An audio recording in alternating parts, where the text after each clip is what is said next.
Bárbara Cavalcante, eu sou escritora alagoana e eu estou participando da entrevista na programação da History Web Rádio. Tenho 27 anos, sou de Rio Largo, sou alagoana e também sou escritora. Eu comecei a escrever quando eu estava no ensino médio, graças ao meu amigo Rafael Marinho, que hoje também é escritor alagoano.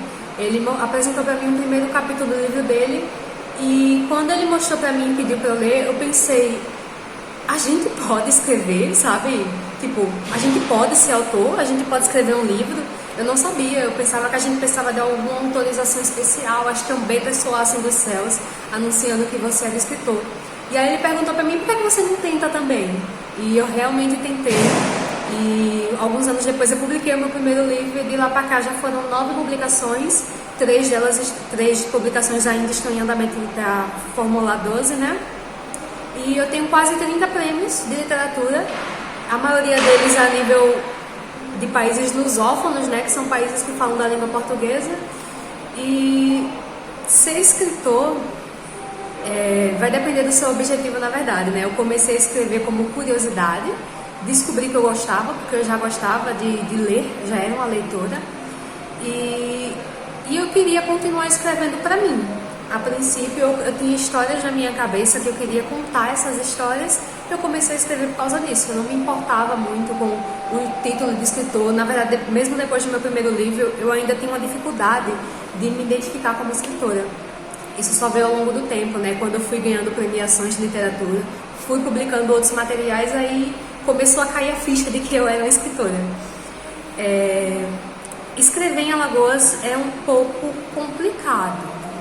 Primeiro porque, óbvio, do Brasil, de uma forma geral, tem a questão do tempo, já que escrever no Brasil, de forma geral, é considerado um hobby, não é uma profissão, já que você não é pago por isso, pelo contrário, a regra geral é que você tem que pagar para você publicar o seu material, o que vem também alterando um pouco com as plataformas de autopublicação, vai tornando o processo de publicação um pouco mais democrático, mas de forma geral é complicado, porque você tem que fazer malabarismo com o seu tempo de que você tem para escrever, com o seu tempo de faculdade, o seu tempo de trabalho, o seu tempo de escola.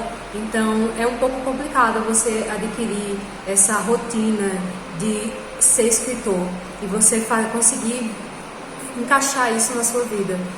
Então eu acho que tem muitos escritores em Alagoas que eles não se identificam como escritores justamente porque eles fazem por hobby, eles não veem como eles poderiam estar transformando isso em profissão. Eu me interessei pela literatura quando eu estava na escola ainda. Tinha uma prateleira de livros, não era uma biblioteca, era mais uma prateleira mesmo de livros infanto-juvenis na minha escola. E um dia eu me interessei de forma espontânea por fazer a leitura desses livros. Comecei a ler, gostei do que estava lendo. Pedi autorização para a diretora do colégio para levar o livro para casa para continuar lendo. Ela me autorizou, né, porque eu era uma criança sem histórico. E desde então eu comecei a ler todos os livros daquela prateleira. E eu finalizei todos os livros da prateleira. Continuei querendo fazer mais leituras e comecei a buscar por conta própria outros livros. Foi assim que eu me interessei por fantasia, principalmente. Na época do colégio eu passei por um processo de bullying, né? Eu sofria bullying por algum tempo. Então eu encontrei na fantasia uma forma de experienciar todo tipo de vivência que eu não estava conseguindo viver naquele momento, né? Eu estava numa posição de opressão social, né? De isolamento social. Então eu conseguia vivenciar na leitura aquilo que eu não conseguia vivenciar na vida real, que era agir de forma livre, viver aventuras, fazer amizades sem malícia. Então eu me encontrei na fantasia dessa forma. E no terror foi um pouco engraçado, porque vira e mexe eu procuro editais, né, de literatura, eu tenho interesse nisso próprio. É uma forma de autodesafio, escrever uma história baseada no que o edital está pedindo. Eu faço isso como autodesafio literário. E aí eu vi um edital de terror. Eu nunca tinha escrito terror, eu nunca tinha lido terror mesmo, só um terror infanto-juvenil, que é algo bem mais leve. Então eu tive, eu vou escrever uma história, vou tentar. Eu tentei escrever um conto de terror para a Diário Macabro, que é a editora, e também a revista Pulp Fiction, e eles selecionaram meu conto. Então eu consegui ser selecionada para esse edital, que foi um edital de todos os países da língua portuguesa, né? É um edital lusófono. Então qualquer pessoa que escreve o conto em língua portuguesa pode submeter. E eu fui selecionada. E aí me colocaram no grupo de vários autores do Brasil inteiro, que é uma galera fantástica de terror. Eles começavam a discutir constantemente sobre o gênero do terror. Eu comecei a me interessar, comecei a fazer minhas próprias leituras, comecei a publicar outras coisas de terror. Hoje a maioria das minhas publicações são fantasia ou terror. Inclusive o meu último livro, Como Surgem os Monstros, ele também é um livro de terror. É um terror folclórico, né? Ele flerta bastante com o sobrenatural, sobre criaturas do folclore brasileiro vivendo na nossa realidade. Elas vivem escondidas entre as pessoas e ninguém sabe da existência delas até que seja tarde demais. Então eu exploro um pouco a existência dessas criaturas, como o surgimento delas a partir de problemas sociais, como por exemplo a violência doméstica, o abuso sexual. E são essas problemáticas sociais que vão dar origem a essas criaturas das minhas histórias, como o lobisomem, o corpo seco, e a partir de então tem as consequências da existência dessas criaturas conosco. A minha inspiração para escrever livro é difícil essa pergunta, porque no geral eu escrevo de demanda espontânea. Quanto mais eu tento fazer um rascunho, um planejamento do que eu quero escrever, menos eu consigo escrever. Então eu simplesmente sento na frente do computador só com uma ideia vaga do que eu quero. Por exemplo, eu quero que seja de terror, ou eu quero que seja de fantasia. E aí eu começo a digitar e é quase como se eu estivesse criptografando a história. Eu não penso no que eu estou escrevendo, eu não faço a menor ideia de onde a história vai desembocar. Eu só vou escrevendo e à medida que eu vou escrevendo a história vai surgindo, os personagens vão surgindo, os nomes vão surgindo. E aí quando eu finalizo, é que eu venho no procedimento, né, padrão de edição da história, de releitura, para poder verificar o que é que faz parte daquele enredo, o que é que pode ser descartado. Então, eu diria que inspiração, às vezes acontece, sim, de eu ler alguma coisa, de eu ver alguma imagem, escutar alguma música e ter uma inspiração, mas essa inspiração, ela não é uma ideia, sabe? Ela é mais uma sensação. Um dos meus livros que me define, eu gosto muito do meu primeiro livro, que é Contos de um Guerreiro, de fantasia. Eu escrevi ele ainda na época do colégio, né, como eu havia dito. Ele é um livro que eu não recomendo para leitura, porque ele é um livro muito imaturo. Ele é um livro muito verde, né? Eu não tinha consciência técnica de escrita, nem noção de estrutura textual para um enredo, para construção de personagens. Então eu simplesmente fui escrevendo aquilo que eu queria escrever e montei a história.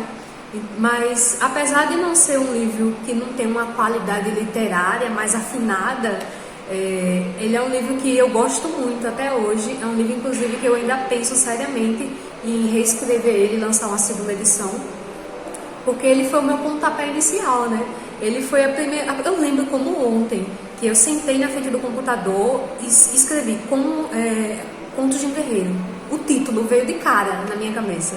E vários anos depois eu publiquei, e eu estava sentada na noite do lançamento do meu livro, vendo a minha família, os meus amigos lá, que foram para participar.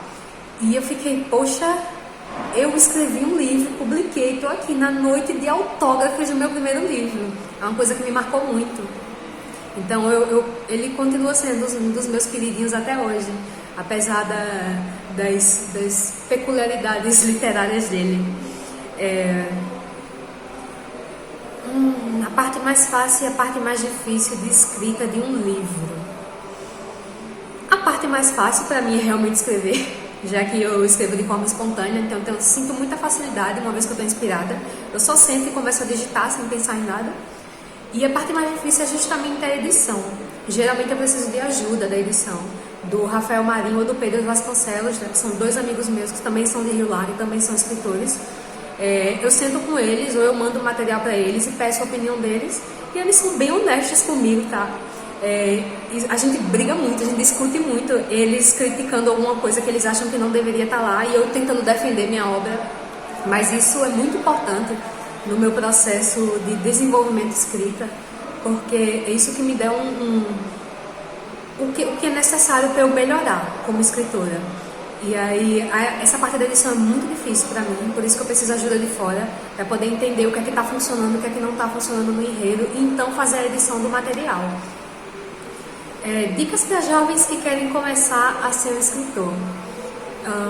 Você tem uma facilidade maior de ser escritor se você já é um leitor, se você gosta de ler.